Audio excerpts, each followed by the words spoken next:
Ciao tutti, j'espère que vous allez bien. Donc aujourd'hui on se retrouve pour une nouvelle vidéo que j'avais hâte de vous faire et qui est littéralement dans le moment, c'est-à-dire c'est une vidéo back to school qui va vous donner des informations sur comment bien s'organiser pour être régulier, pour avoir des bonnes notes, pour s'en sortir sans être trop dans le rush tout le temps et tout ça. Donc voilà, je vais vous parler de mon expérience parce que moi, comme je vais vous expliquer juste après, j'ai eu des très bons résultats. J'ai toujours été une bonne élève, mais il y a certaines années où j'ai dû utiliser des techniques particulières pour réussir et avoir les résultats les meilleurs possibles. Donc voilà, c'est ce que je vais vous expliquer dans la vidéo d'aujourd'hui. Donc je vous laisse avec la suite.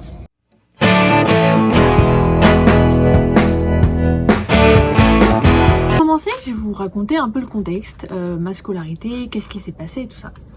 Donc en fait, il faut savoir que j'ai commencé en voulant devenir chirurgienne, travailler dans le corps médical. Et donc, bien évidemment, j'ai commencé médecine. J'étais à Amiens, donc comme vous le savez tous, médecine c'est un parcours qui est quand même connu et reconnu pour être difficile, vraiment très difficile. Donc à l'époque c'était PACES, maintenant certaines choses ont changé, je suis pas au courant de tout, donc en tout cas là je vais vous parler de ce qui s'est passé pour moi à l'époque. Donc j'ai fait médecine une première année en sachant que moi je voulais absolument médecine, pas dentaire, pas kiné, enfin j'étais vraiment médecine. Donc j'ai fait une première année, mes résultats évidemment ne m'ont pas permis de passer, donc j'ai décidé de recommencer une deuxième année. Et il faut savoir que médecine, donc sur cette première année à l'époque, on avait des concours en décembre, puis en fin d'année scolaire, juin, juillet de mémoire ou même mai. Donc voilà, et donc au concours donc de cette deuxième année au mois de décembre, quand j'ai reçu les résultats, j'étais pas satisfaite du tout, parce qu'il s'avère qu'en fait mes résultats, les résultats globaux sur l'année, c'est une sorte de moyenne des deux concours. Et en fait sur le premier concours, j'avais des résultats qui n'étaient pas suffisants pour pouvoir atteindre médecine, sauf si j'avais des résultats exceptionnels. Mais quand je dis exceptionnel, c'est vraiment exceptionnel au deuxième semestre, et j'y croyais pas en fait, donc je voulais pas perdre de temps, je voulais pas perdre espoir, c'était pas vraiment ça, mais c'est surtout que je savais que c'était très peu réalisable. Donc j'ai gardé les pieds sur terre et je me suis dit on va pas perdre de temps, je vais directement bifurquer. Donc à partir de là, je me suis renseignée et pourquoi pas aller à l'université à Amiens. Donc j'ai décidé de faire la petite passerelle pour rentrer en première année de licence de biologie à Amiens. Donc c'est ce que j'ai fait, j'y suis rentrée. Mais ce qu'il faut savoir, c'est qu'en médecine, on valide pas de CTS d'acquis. En tout cas, à l'époque, c'était pas possible. Donc du coup, j'arrivais au deuxième semestre de licence sans rien avoir acquis du premier semestre. Ce qui fait qu'en fait, j'ai dû suivre les cours comme tout le monde du deuxième semestre pour faire mes examens. Et en plus, le soir, à côté, rattraper les cours du premier semestre pour pouvoir rattraper les examens du premier semestre au rattrapage avec ceux qui n'auraient pas eu tout simplement leur premier semestre.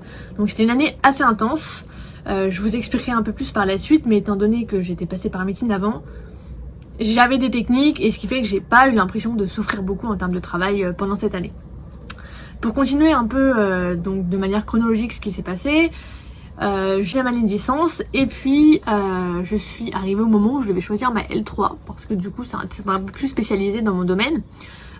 Donc j'avais plusieurs choix, et en fait étant donné que je regardais déjà les masters, qu'il y avait certains masters dans certaines écoles, notamment à Paris, qui m'intéressaient, j'ai réfléchi et je me suis dit que c'était peut-être plus intelligent d'essayer d'intégrer une fac à Paris dès la troisième année de licence pour avoir plus de chances d'intégrer une école parisienne par la suite.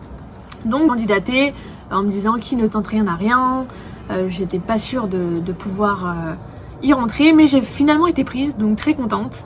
Et à partir de là, donc j'ai intégré l'université Paris-Saclay pour une troisième année de licence de biologie, biodiversité, écologie, environnement, enfin tout ça.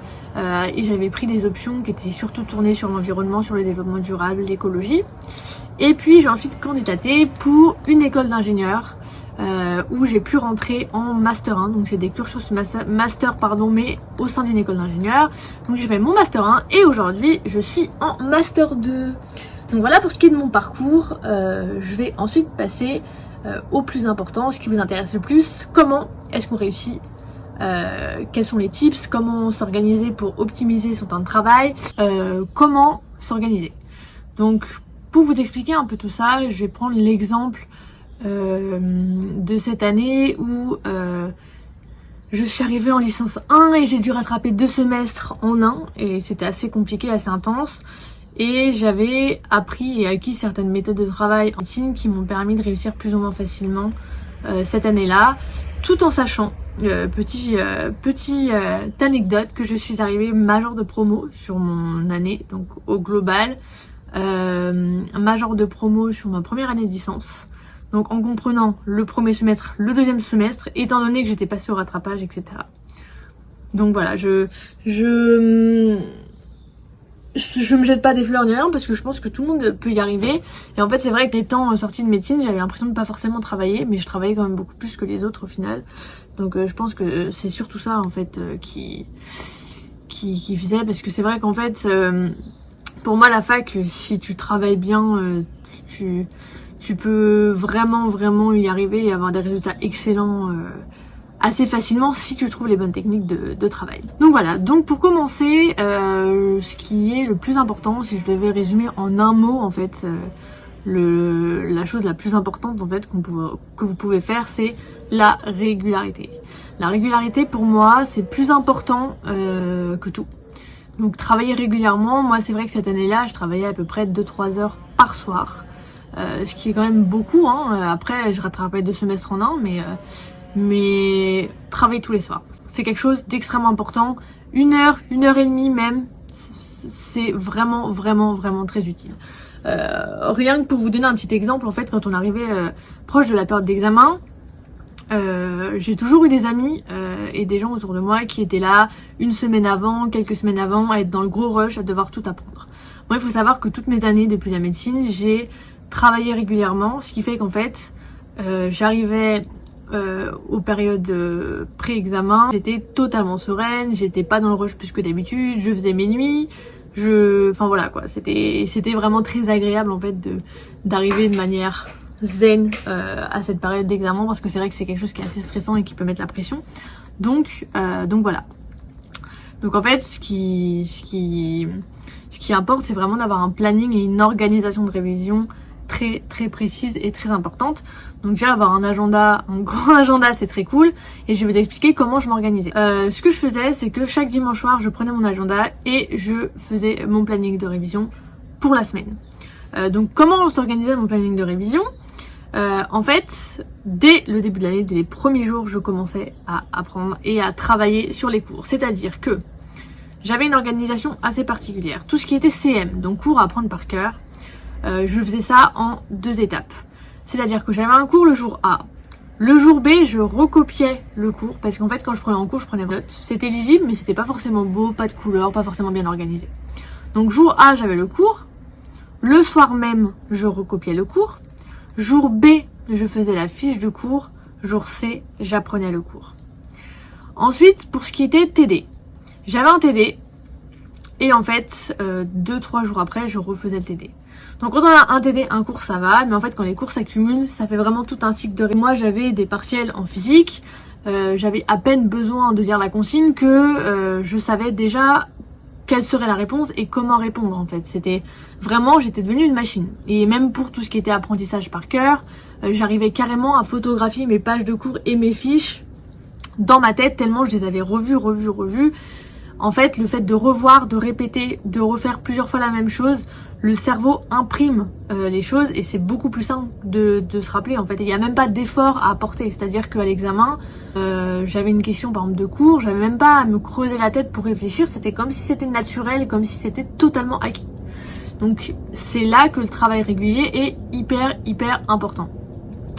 La manière dont on fait ses cours aussi, les fiches de révision, donc ça c'est quelque chose qui prend un peu de temps. Si vous voulez, si ça vous intéresse, je peux vous faire une vidéo sur comment je faisais mes fiches, donc n'hésitez pas à me dire en commentaire si ça vous intéresse. Donc ensuite, pour le par cœur, ce qui marche beaucoup, donc moi je sais que pour apprendre par cœur, déjà en fait il faut savoir sa mémoire, comment elle marche. Moi je sais que j'ai une mémoire qui est très visuelle, donc une fois que je savais ça, les fiches marchaient très bien pour moi. À vous de savoir, si vous avez une mémoire qui est très auditive, pourquoi pas se faire des podcasts à vous tout seul, quoi. Enfin, franchement, c'est vraiment se connaître, savoir comment son cerveau marche, comment sa mémoire fonctionne, et c'est aussi un entraînement. C'est-à-dire que la mémoire, ça se travaille. Plus vous apprenez, plus vous avez de facilité à apprendre et à retenir, en fait. Donc au final, plus vous avancez en fait dans votre travail et plus régulièrement vous travaillez, et plus c'est facile à chaque fois de travailler et d'apprendre. Moi, ce qui marchait beaucoup, et je pense que c'est quelque chose de très très important. Donc ça, c'est une pratique, on va dire, qui remonte à la primaire peut-être ou au collège. C'est les moyens mémotechniques. Donc ça paraît tout bête et ça paraît des choses peut-être un peu enfantins ou peut-être un peu dépassées dans les études supérieures. Mais c'est quelque chose qui a énormément marché pour moi. Notamment en médecine, en fait, quand c'est vrai que quand on a beaucoup de choses à apprendre par cœur, sur un temps qui est assez restreint, il faut trouver des moyens pour apprendre. Donc les moyens mémotechniques, ça peut être une odeur, ça peut être des mots, ça peut être des phrases, et ça peut être relié à n'importe quoi en fait. Vous n'êtes même pas obligé de trouver des moyens mémotechniques qui sont en rapport avec le cours en lui-même. Vous pouvez trouver des choses qui sont dans votre vie personnelle, dans vos émotions. Et plus ce sera personnel et plus ce sera lié à vous, à ce que vous avez vu, ressenti, plus ce sera simple de s'en rappeler parce que plus ça va vous marquer en fait. Donc c'est vraiment ça, ça le but. Et puis aussi, ce qu'il faut savoir, c'est qu'il y a des périodes qui sont plus ou moins intéressantes pour apprendre. En ce qui concerne faire des TD ou faire des exercices, ça, il n'y a pas forcément de souci, vous pouvez faire ça un peu comme vous voulez. Par contre, en ce qui concerne l'apprentissage, je vous conseille d'apprendre vos cours, donc tout ce qui est du par cœur, le soir. En fait, il faut savoir que pendant la nuit, le cerveau travaille énormément, il y a beaucoup de connexions synaptiques qui se font, il y a énormément de choses qui se passent. Donc le fait d'apprendre des cours juste avant de se coucher, en fait, votre cerveau va coucher et vous allez vous coucher et votre cerveau va énormément travailler. Ce qui fait que parfois, moi ça m'arrivait assez régulièrement, j'arrivais à rêver de mes cours ou à réciter mon cours dans mon sommeil, ce qui était assez incroyable. Et c'est quelque chose qui se passait pas forcément quand j'apprenais au début la journée ou le matin. Et donc ça, c'est quelque chose qui a énormément marché parce que le matin, je me réveillais et j'avais l'impression de connaître le cours par cœur comme si c'était ma chanson préférée, quoi. C'était vraiment quelque chose de fou. Après, je sais pas si ça marche pour tout le monde, malheureusement, mais pour moi, c'est quelque chose qui a beaucoup marché. Donc je vous incite à essayer de votre côté. Donc en fait le soir, comment je m'organisais, c'est que je commençais d'abord par les cours à recopier, de manière active évidemment, essayer de comprendre ce qu'on lit, donc ça fait vraiment une première au cours. Puis ensuite je passais sur plus ce qui était exercice TD, et ensuite à la fin, c'est-à-dire cette phase où juste avant d'aller me coucher en général, je passais du temps à apprendre par cœur. Donc faut savoir que c'est un investissement quand même sur le temps. Après tout dépend des emplois du temps de chacun. Si vous allez à la salle de sport, c'était pas mon cas à l'époque, si vous sortez beaucoup avec vos amis, il faut essayer de trouver, on va dire, un équilibre. Vous n'êtes pas obligé non plus de faire ces 2-3 heures tous les soirs. Moi c'est ce que je faisais, mais si vous faites ça, je sais pas, 3-4 fois par semaine, ça peut peut-être suffire si vous augmentez un peu plus le temps. Mais c'est vrai que moi je préférais travailler de manière plus intense et régulière, mais moins longtemps. C'est-à-dire que pour moi c'était beaucoup plus intéressant de travailler 2 heures tous les soirs que de passer mes journées et mes nuits entières pendant une semaine avant les examens, quoi. Et surtout que, étant donné qu'on a revu les choses beaucoup de fois, quand on arrive aux examens, on n'a pas de pression, on sait qu'on maîtrise, et ça change beaucoup la donne, parce que c'est vrai que le stress en examen, ça a tendance à limiter nos capacités, ou du moins nous faire faire des erreurs qu'on n'aurait pas forcément fait si on était totalement apte et totalement en pleine fonction. Donc ça, c'est les conseils vraiment que je vous donne. Je vous incite à essayer de les suivre, au moins pour voir. Et puis aussi un élément important, comme je vous disais juste avant, c'était les fiches, la manière dont on va appréhender, dont on va faire son cours. C'est vrai que moi par exemple je faisais des fiches qui reprenaient beaucoup les plans des cours, et en fait j'apprenais par cœur la trame, le plan, comme un résumé, et après j'essayais vraiment de comprendre ce qui était à l'intérieur, donc je mettais les mots-clés à l'intérieur dans mes fiches. Et puis en fait quand j'arrivais à l'examen, ça faisait comme un livre. Si je voyais des mots-clés dans la question, je voyais les mots-clés, ça m'associait au titre de tel cours. Donc en fait ça faisait comme des boîtes, des connexions dans le cerveau, et donc j'avais juste à dérouler en fait ce menu avec ces titres de sous-parties, parties, et puis aller juste picorer les informations qui m'intéressaient pour répondre aux questions de cours. Donc voilà, donc ça c'était un travail qui est fortement lié aux fiches parce que en fonction de la manière dont vous allez construire vos fiches, vous allez apprendre d'une manière différente et donc vous allez arriver à un résultat différent. C'est pour ça que moi j'ai longtemps, on va dire, travaillé, essayé de trouver la meilleure technique pour faire les fiches et que je serais ravie de vous la partager si ça vous intéresse. Donc voilà, écoutez, j'espère que cette vidéo vous aura plu, vous aura aidé. Si vous avez toujours eu du mal à vous organiser ou à réussir à optimiser votre temps de travail. Donc voilà, écoutez, j'attends vos retours en commentaire.